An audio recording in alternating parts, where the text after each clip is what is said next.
Guys, oh my god. Where are my scissors? I got them. It is January 21st. This package finally came in the mail. We all know what this is. So excited. Waiting for, I'd say, a year and 2 months since Iron Flame came out. I'm not okay. I've been waiting for this book for so long. It's finally here. There is a little bit of a dent right here. I'm not gonna lie, but she feels heavy. She feels chunky. This edition is absolutely gorgeous. Look at this reflective black cover. We got those sprayed edges. I'm pretty sure this isn't like a special edition per se, but like this is just one I found on Amazon that I pre-ordered. Oh my goodness. I already saw on Instagram this morning, Rebecca Yarros posted the dedication for this book, and I think I cried. I'm not even kidding. All I wrote is a dedication, and I think I shed a tear. I'll read it for you. To the ones who don't run with the popular crowd, the ones who get caught reading under their desks, the one who feel like they never get invited, included, or represented, get your leathers. We have dragons to ride. I don't care if I'm a cringy nerd. I don't care. You could never make me hate you. And I haven't even read it yet, so I'm going to start that literally right now.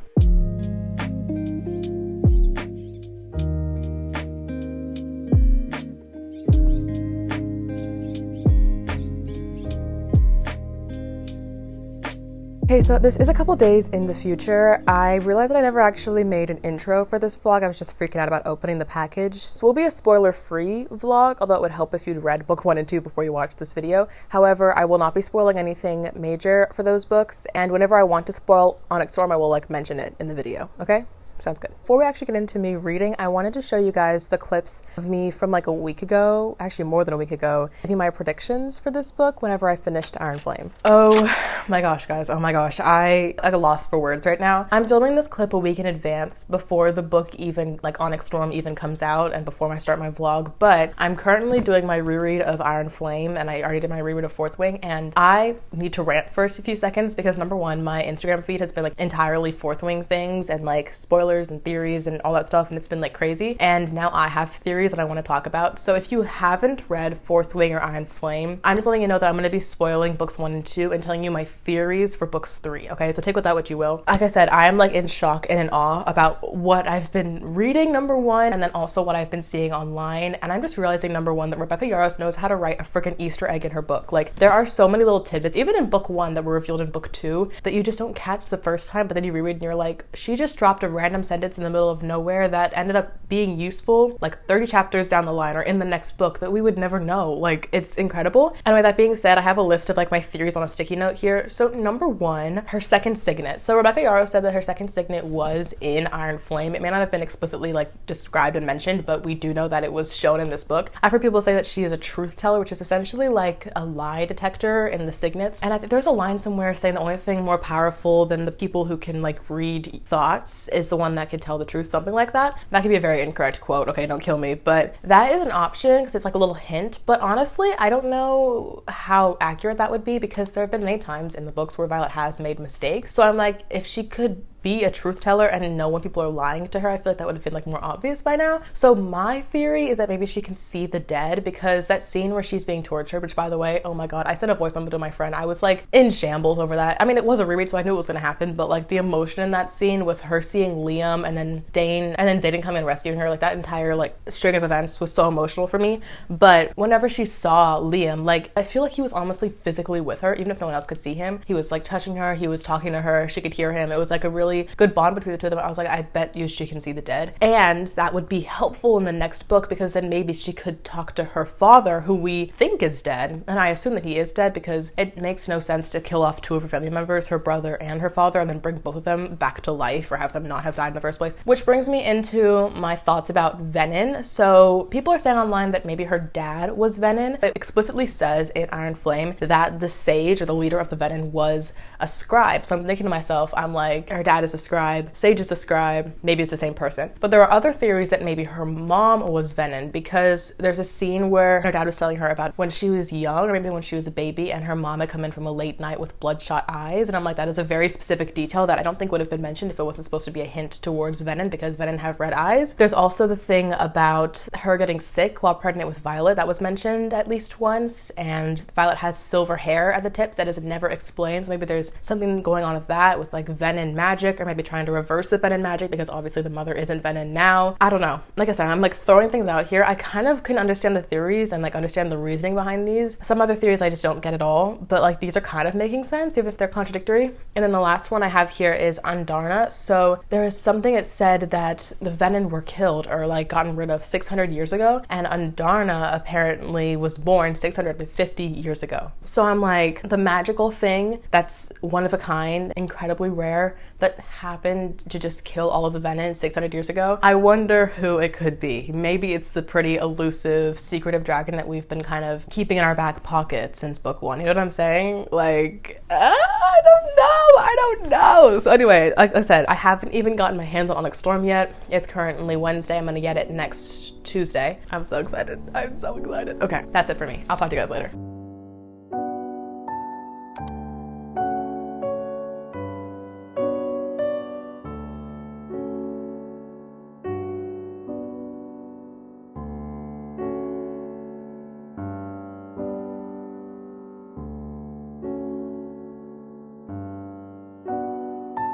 I'm debating whether or not I want to annotate this. I did not annotate Fourth Wing or Iron Flame. Also, my eye is twitching and I don't know why. Oh, of course, now it stops that I show you. Anyway, I'm debating on annotating this. I don't want to like mess up the sprayed edges by putting in tabs, but I'm thinking about like writing and highlighting. This book, I'm already feeling the feels so much more than I was for those two. I don't know. I'll let you guys know tomorrow. I have to go, but guys, I am not emotionally well right now. Okay.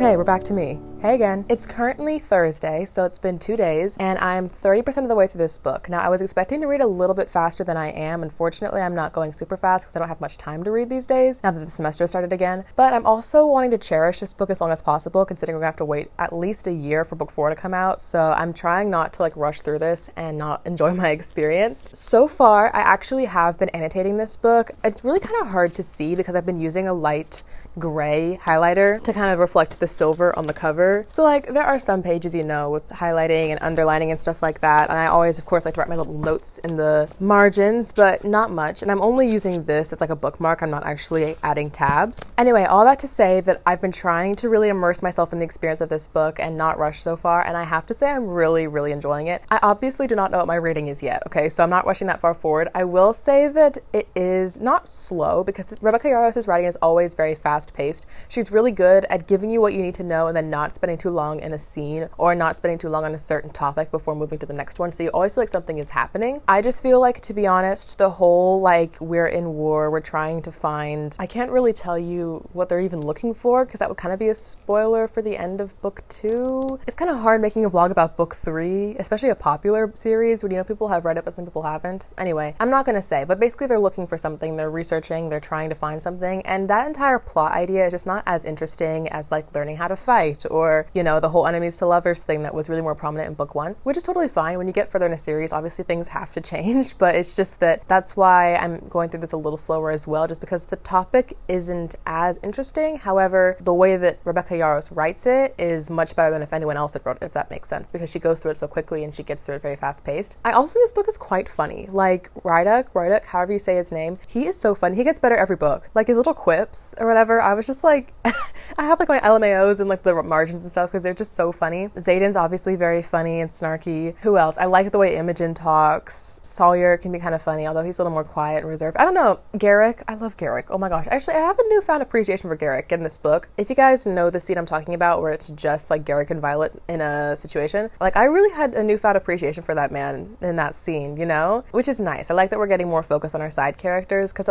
obviously as much as we love Violet and Xaden, the book is not just about them. It's about so many other people besides them. I will say I'm getting a little bit caught up in the weeds about the politics in this book. There are a couple characters that we've seen that I'm just like, wait, who are you again? Like, remind me who this is? Like, I'm not recognizing this name. I hate to say it, I hope I don't sound ridiculous. I don't know who this man is. I mean, he could be walking down the street. I wouldn't I wouldn't know a thing. Sorry to this man. And mind you, I just finished Iron Flame last week, so it's not like I'm like have a gap in my memory. I literally just finished that book. So it's probably a me problem not knowing who these people are. And I will say it's kind of funny because sometimes like Violet will be like, oh, who was that guy's name again? Like she'll forget too. So I think Rebecca's pretty self-conscious about the fact that there are a lot of characters we have to like deal with and a lot of different hierarchies and political whatevers, but it's going for sure. And I'm curious about how we're going to tackle the thing that happened at the end of book 2, if you know what I mean. I'm not going to spoil anything here because I don't really have anything major to spoil, but I'm sure when I get further in the book I will have more spoiler thoughts. Was there anything else I wanted to say? Oh, I did want to say real quick, last thing is I feel like Rebecca Yarros is pretty self-conscious in this book, which I appreciate. I know that she saw the overwhelming criticism for book 2, and mind you, I gave book 2 4 stars. I still really enjoyed that book, although I think book 1 was better, but I feel like a lot of people really hated on book 2 and really didn't like it for like its repetitiveness and little things that people were nitpicking on. So for example, this isn't a spoiler, but there are parts in book 2 where Xaden sends letters to Violet, but we don't get to read them. Rebecca just like summarized the letters in like Violet's dialogue or whatever. It wasn't actually in the book, and I was really disappointed by that because if there's anything I want to read in books, it's love letters. However, in this book we actually are getting letters from different people, not just Xaden, but like, you know, we actually get to read them, which I think is a good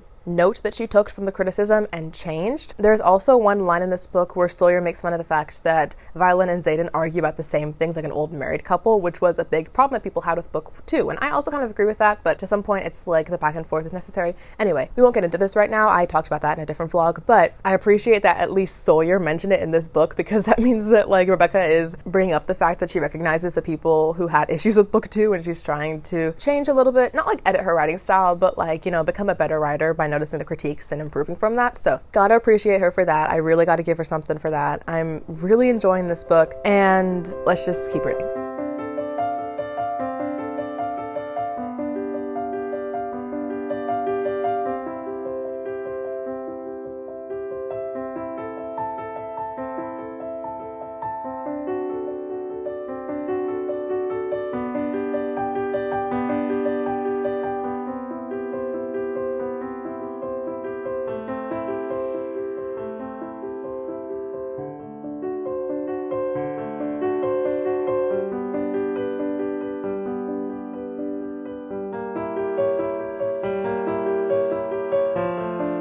Just got to 50% and I have a sticky note of thoughts, so you know that we're in for a little bit of an update.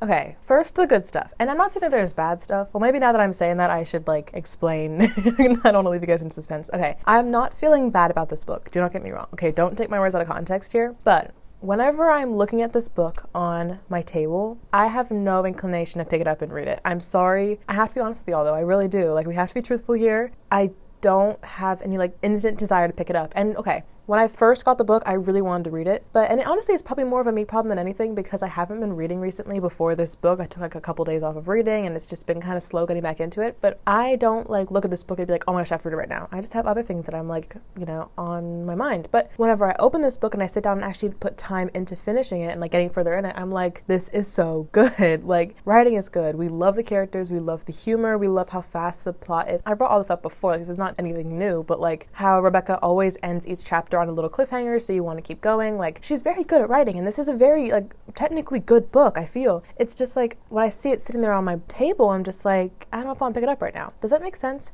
Again, this is more of a me problem than anything, so I'm not trying to dock this book at all. I do have a couple of other things on the list that I wanted to mention that are probably more good things. Again, don't take my words out of context here, okay? I'm not saying that this is like a terrible book that's super boring at all, like, trust. It's just that like I think I'm getting out of a small slump, or just like I'm having less motivation to pick up a book these days. That being said, things that I wrote down to remember to say. Number one, I feel like Rebecca's being very secretive with this book, and it may have been the same way with Fourth Wing and Iron Flame, but just because I just reread them, I knew it was coming next, so it's not like I can really tell when she's being secretive because I know the plot. But with this one, it's a lot of like, I'm carrying some secret contraband in my bag, and I know what it is, and the character knows what it is next to me, but you, the reader, don't know what it is. And so it's like, girl, what are you doing? Like, what is the plan here? Or like, she'll like be talking to Zayden, and she'll be like, are you ready for this? And I'm like, ready for what? Like, am I lost? And it's not that I didn't read it properly, it's that they literally didn't tell us, and so we as as the reader, are getting shocked about the plans that Violet and someone else already know about, which is interesting. I'm not saying it's a bad thing, because it is like keeping you intrigued, like want to know more. It's just almost like she's plotting this like a mystery kind of, because you're like, wait, what are we doing? Like, I'm on your side, but what is the plan here? And again, I don't know if they did that with the other two books. I can't tell in the reread, but I bet you they probably did to some extent. It just feels very, happens a lot in this book, which, you know, interesting. I like that they're keeping us intrigued. One great thing about this book, I feel, and this might be a weird comment to make, but the villains in this book are good villains. Like, I feel, and this isn't a spoiler to say, but in the first two books, quite often the villains were people that we didn't know were going to be the bad guys kind of thing, if that makes sense. In this book, there are two named characters that I can't actually say because that would be a spoiler, but two people that I think are just so cool. I like their character arc a lot. There is one girl who reminds me of Manon from Throne of Glass, and I don't really know how she does, just the way that she acts, the way that she talks, and that's freaking awesome because I love Manon. She's one of my favorite characters ever, especially in that series. And then there's also another character. He's a guy, and he has, oh, how do I say this without spoiling? He has some pets that are really interesting, and both of these characters are a little bit, not creepy, but they're a little bit odd. Emphasize on like the villain part of a villain when it's like, oh, they speak a little weird, or they're obviously very malicious. I don't even know if I'm speaking in circles right now, but basically I'm really liking the villains in this, I think. They're both really, really cool so far. And then the last thing I put on this sticky note is that the pages feel a little dense. Like, I'm only on page 260 because that's the halfway point in this book. I'm 50%, but I feel like I've read a lot more than 260 pages. Now, I was watching Emmy's vlog, and she said the Kindle version says 700 plus pages, so it's almost like there are just so many like words like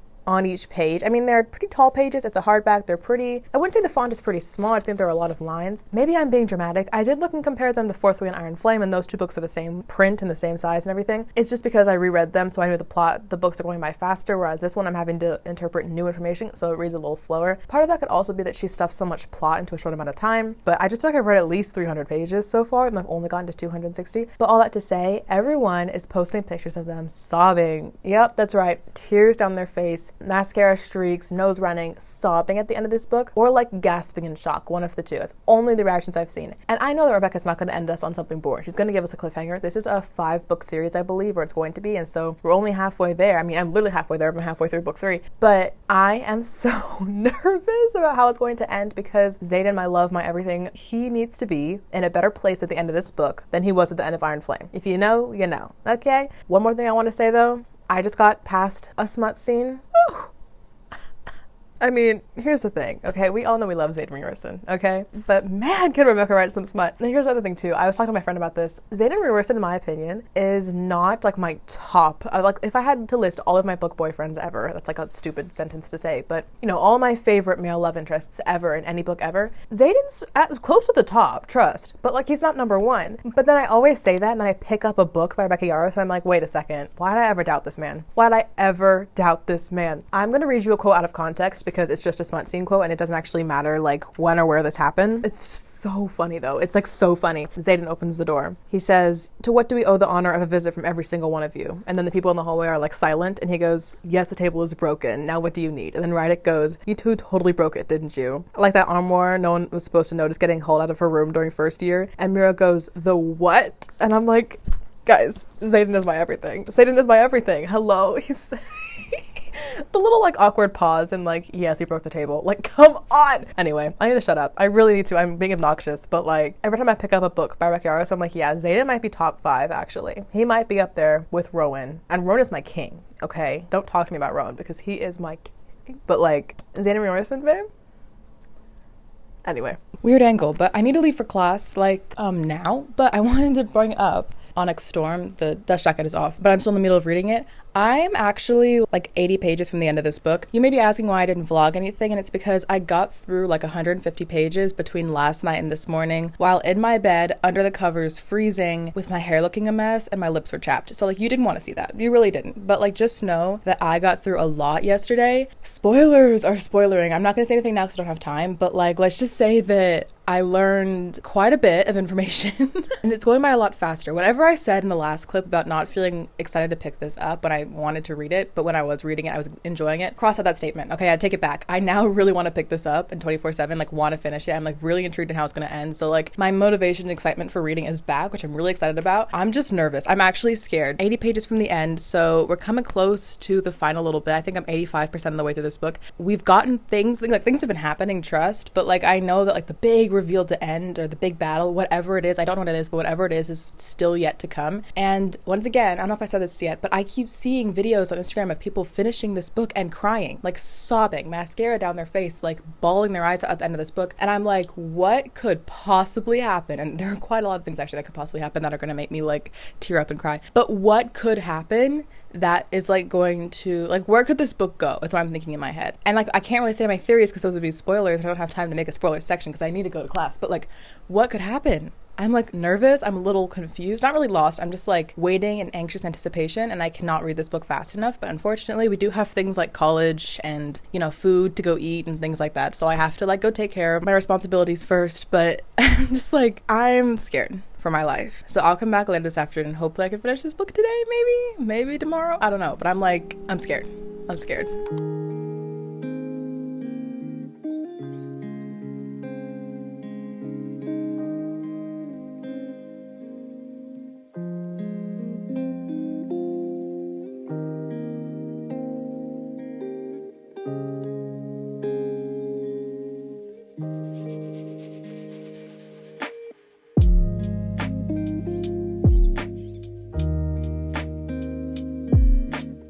Guys, he's washing her hair. I think I might genuinely shed a tear. Like, actually, oh my god.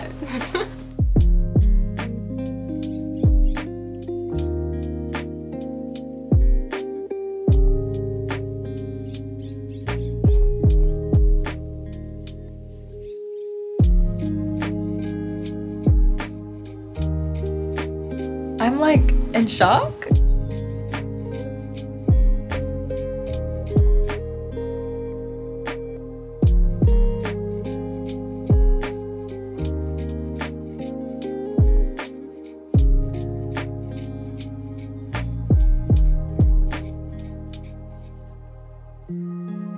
I have 10 more pages left and I'm like freaking out. No tears yet, okay? No tears.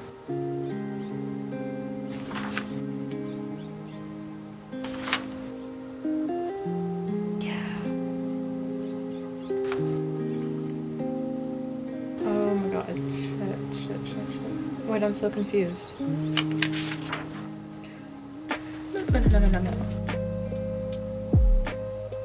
I'm still lost. 3 pages from the end. What is going on?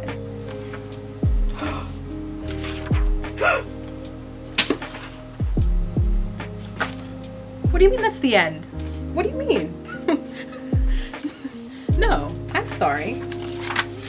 I should not be seeing this page right now. The acknowledgements? I'm missing something. I have to be.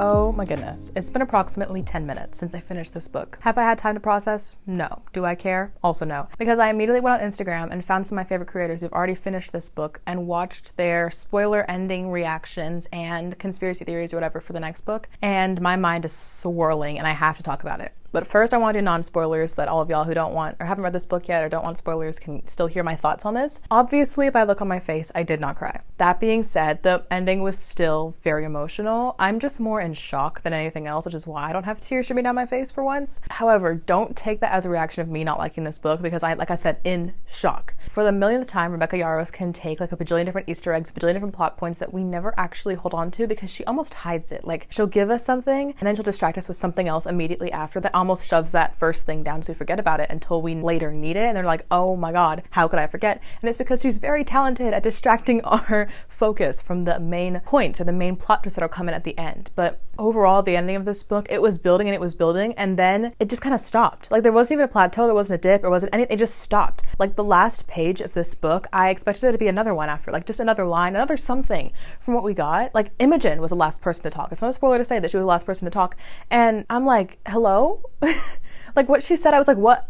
hello? Like, it was just a weird ending. Part of me is like, you know, Rebecca, she loves her cliffhangers, and I know that the fourth book will start off exactly after Imogen said that line because she's very good at merging the books, like, back to back to back. However, I feel like we should have gotten something else, like, maybe, I don't know, I'm just like, it was such an abrupt ending that I'm like, what the hell am I reading? Like, I just went through 527 pages of insane plot, great characters, great writing, like, pacing was good. Like I said, towards the middle of this book, I was kind of getting a little bit less motivation to pick it up, but that was a me problem, not a book problem. When I got past that little hump of the middle, I was like flying through the rest. I was needing to pick this up. I literally finished, I think, half of this book in like a day and a half compared to the other 5 days I was reading the first half. And I'm just like, what do I do with this now? I have to wait for like a year, maybe 2 years until the next book comes out, and I have all these theories and I have all these thoughts, and I'm just like, again, in shock. Like, I'm not crying, I'm not screaming, I'm just like, what happened? You know, like, a lot of things were answered in this book, yes, but a lot of things were left unsaid. A lot of things were still hidden from us. And I'm just like, Rebecca, babe,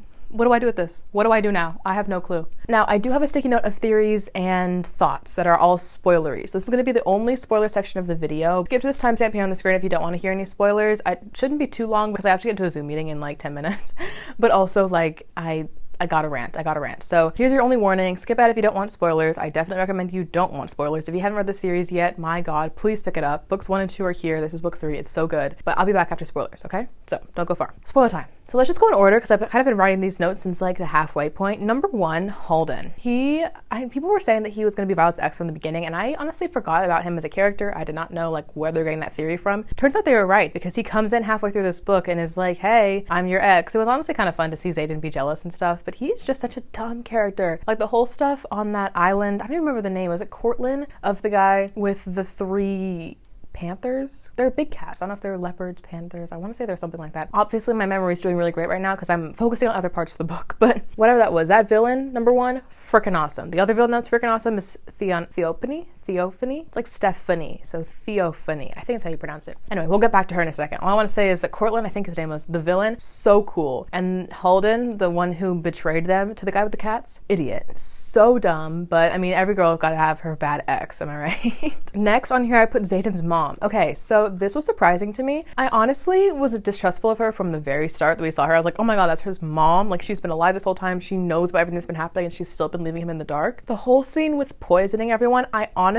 thought that she was aware that their cakes were poisoned. The minute they brought the cakes out and the leaders of the island didn't have forks, I was like, I know that they poisoned this cake. I know there's something in it. Don't eat it for the love of God. Of course, Garrick ate it. But like, I was just like nervous, but I honestly thought that she was purposefully doing that because she wanted, I don't know if she wanted to get rid of Xaden or something because she already had a different life with her new kids. Wild, but new kids on this island. Turns out she didn't know, which I guess is a good way to like neutralize her character. So she has some bad in her, but she's not all evil. There is some good in her because she didn't mean, or she didn't know that her fellow leaders were going to, and her husband, I guess, was going to try to poison her son. I don't know. Mixed feelings about her, but it was definitely a shock to see her in this book, and I'm glad that we're getting some more history on their parents because all 4 of their parents, now that they're all dead, all 4 being like Xaden's parents and Violet's parents, they're all dead now. Oh, I guess except for her, but she was like dead to him for a while there. So it's good to hear about some background from all of them because they're all still very mysterious to us. Next on this list, oh, the Irids. Okay, so I thought the Irids were really interesting. That whole chapter when they first found them on the island and they were like analyzing Violet and Andarna's response to their questions, and they wanted to know why Violet had taken Andarna so young and XYZ, and I thought it was really interesting how they focused so much on peace. Like, I would think that all dragons would be violent, I guess. Maybe that's not the right way to put it, but I was just like, I was surprised that they were mad at her because Andarna is a great character. Like, she's very brave, she's very courageous, she's fierce, she'll put other people before herself, she loves people very hard, specifically obviously Violet and Tarn and things like that. So I'm just like, I've been proud of Andarna for a while now. I think she's such a great dragon, a great character, and knowing that the Irids were disappointed in her because they wanted peace for her was such an interesting conversation, I guess, brought into this book about how people are actually striving for peace, and they used her almost like a test for the Emperyean to see if they had gotten any better and like learned how to find peace, but they hadn't, and so that's why they're disappointed in her. I thought it was weird and interesting. I honestly did. I want a little bit more from them. I want to know more about the lore with the Irids and like how they left, when they left, if they have any way to kill the the event and things like that. But once again, there are so many things that Rebecca Yarros is leaving unsaid that we're going to find out in another book whenever that finally comes. Oh, her second signet. So this was crazy. Okay, I told you guys at the beginning of this video, whenever I filmed a clip from like 2 weeks ago, my theories for her second signet. People were saying that she was going to be some kind of truth teller. I thought she was going to be more like seeing the dead because she could speak to Liam. It honestly was neither, so at least I wasn't completely wrong, but also you guys were also wrong.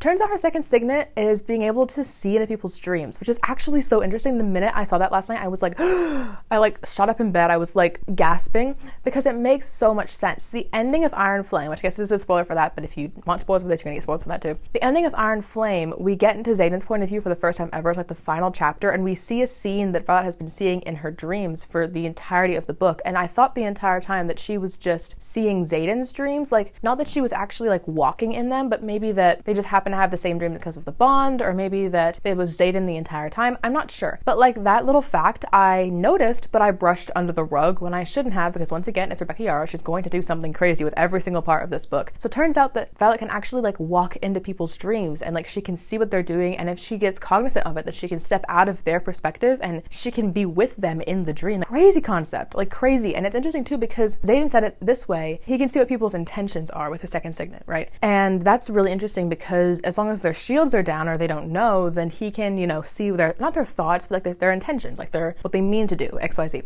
which I think honestly was a little underutilized in this book, but nevertheless. With her dream walking, she can go into their minds and read their brains, read their dreams when they're unconscious. So it doesn't matter whether they have a shield up or not, because you can't shield while you're asleep. You can literally go into anyone's mind while they're sleeping and invade their privacy, yeah, but like that's such a power. And as Xaden said, if anyone knew about it, they would kill her immediately because that is like too much power to be given one person. Crazy, crazy amounts of power. I need to see a lot more diving into that in book 4 because that's something, again, we didn't get many answers on, I feel. I need to wrap it up, like, fast. I also wrote on here that him saying love all the time, like, Xaden kept calling her love in this entire book, made me melt, absolutely die. I really love that they are at the point of this relationship where they're, like, past the rocky parts of Iron Flame and they're mostly on the same page for everything. There's still difficulties in their relationship for sure, but it's mostly external, not internal.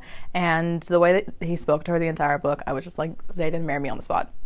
Like, I know he has Violet, but I'm just like, he's perfect. He's amazing. He's perfect. I love him. So moving on, the ending of this book. Okay, so let's talk about deaths. So much fun. When Mira got injured, Theophany, I cannot say her name, whenever she slit her throat, I was like, I actually thought that she was going to die. And I'm not going to say that I was disappointed by her death, but I'm going to say that Rebecca Yarros, as a writer, has to balance making decisions by making a realistic story where not everyone can live in war, but also has to balance that with this incredible fandom who loves almost every character on the good side, quote unquote. So it's hard to kill off someone and absolutely disappoint your readers, but also know that you can't keep everyone alive, you know? So I honestly thought that Mira was going to die because is it really sad? It would be heartbreaking. It would be just brutal to the readers. Yes. However, it would be the move that an author who is willing to take risks and be realistic with their story would make. So I was mentally prepared for her to not make it, but when Brennan saved her, I was like, oh wow, we're really like keeping everyone alive. Like I honestly think that Rebecca could go a little further. I hate to be this person, but I think that she could kill off more people than she does. I think that there's a wide cast of characters, and I think that we have a little room for death. That may be an awful thing to say, but it's from the writer's perspective, it's kind of true.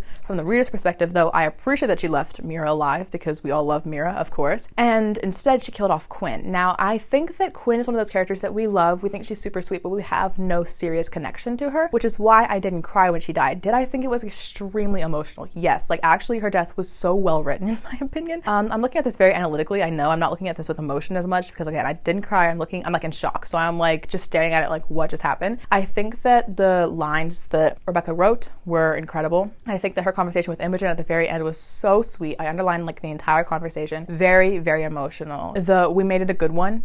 Absolutely heartbreaking. Like, oh my God. But someone had to die. I'm sorry they did. And Quinn was a decent option. That sounds so methodical, so analytical. I'm sorry, but it's the truth. It's, as a writer's perspective, it makes sense. As a reader's perspective, I'm heartbroken, but I'm not sobbing, if that makes sense. I need to hurry it up so much. Okay, there is a clip that one of my favorite creators, Larry, made a video on Instagram. I'm going to insert it here because she basically explains every theory that I was thinking, and she also explained it better than I ever could. So listen to this reel because she basically sums up what's in my head. Have theories. First of all, Xaden says that he is owed a favor, okay? And in ONYX STORM specifically, he says that the High Priestess owes him a favor. So when Xaden is talking to Sigil, okay, and at the end, he literally says, will you forsake me now? And she says, what is there left of you to forsake? And he says, says, you tell me, and he lowers the ice and lets her into his mind. Whatever she sees there clearly shows that there's a little bit more of him left to forsake. And I'm so fucking positive about this one is because at the end, when Brennan says to Violet, it's an official blessing of your legal binding marriage by the head priestess of the Dune Temple to Xaden. And that's the priestess that owed him the favor. Why the marriage, right? He left a note and it says, don't look for me. It's yours now. Okay. So I think he's referring to his soul. I think the binding marriage has to do with his soul remaining intact. And the part of his soul that is not venom, that is not dark, is going to stay with Violet. Like that's what the marriage binding agreement kind of did. Now they talk about Dune and they talk about the high priestess of Dune and all of that like this. Look, there is no goddess more wrathful than Dune. Entering her temple will slice the soul from any attendant who has shunned her grace. And when they're talking about what happens to your soul when you turn venom, it says, it is not a trade. The soul is not kept by the earth as dark wielders steal its magic. The power exchange kills the soul one piece at a time, and death has no cure. But now, because he saved that little part of his soul, the part that was left to forsake, which is the part that Violet called out and pulled out of him, and then he kind of gave it to her because they got married in the temple and did that whole thing with the high priestess, there will be something to save because the soul didn't die. Somehow connect their souls, somehow have his soul stay with her, and then he leaves. And for her to not know what happened and to not know where he's going so nobody can question her, she had her memories erased, or he had her memories erased. Regardless, Imogen erased something. Now, of course, Violet in the next book, she is not going to have that. She's going to be like, I'm going to find this fucking man. I think that instead of like a where's my wife thing, we're going to get a where's my husband kind of thing, and she's going to scour the earth for him. As I'm editing this, I literally remember that Auric told Violet that the only way to save Tyrandor was to protect the temple, and that would have been where they got married. We know that Auric literally sees the future, so he would have seen that they were going to get married at said temple, so we needed to protect said temple. I'm actually so fucking sure about this, you guys. Okay, I'm not that sure, but this is just what I'm thinking. And you know what? I've been a Swiftie and a Marvel fan for years, so theories, they're my shit. Basically, everything that Larissa said, I completely agree with. I think the last line of this story, don't look for me, it's yours now, from Xaden to Violet, that's him talking about his soul. He's given it to Violet. They're now married, which is crazy. I mean, I saw it coming throughout the entire book because they kind of were hinting towards it, but like wild choice to make, especially now that he's wiped her memory. And just like Larissa said, I think what Eric said about saving Dune, it's because they needed to go to Dune and get the marriage. Somehow she's gonna find him, but she had Imogen wipe her memory. I don't know. I'm not quite sure. Like, it's all very last minute. Like, it's very cliffhanger-y. I'm so confused still. And the whole thing with Eric seeing the future, crazy. I mean, I've loved his character since the beginning. I think he's so cool, but like, that's such a power. Oh my God. And considering he's gonna be the next king, like, forget Halden. I don't know. Halden's gonna get himself killed somehow. I don't know how, but it's gonna happen. Considering that he's going to be the next king is crazy, and having that power is crazy. So I'm just like insane. I saw someone on Instagram that someone thinks that he stole the 6 dragon eggs. I have no clue what he's trying to do. In fact, he could actually turn out to be a villain. Actually, he could be villain material, but also he gave the dagger to her, and also he told her to save the Dune temple, so like maybe he's not a villain. I don't know. I'm confused on him a lot. Again, my mind is reeling right now, but I think he's really cool, and I honestly could see him stealing the dragon eggs. And with that, I think that's all on my spoiler list. So overall, like, well, that was great. Anyway, overall, I think that I am at a loss for words. I'm yapping a lot, but I'm really saying nothing at the same time.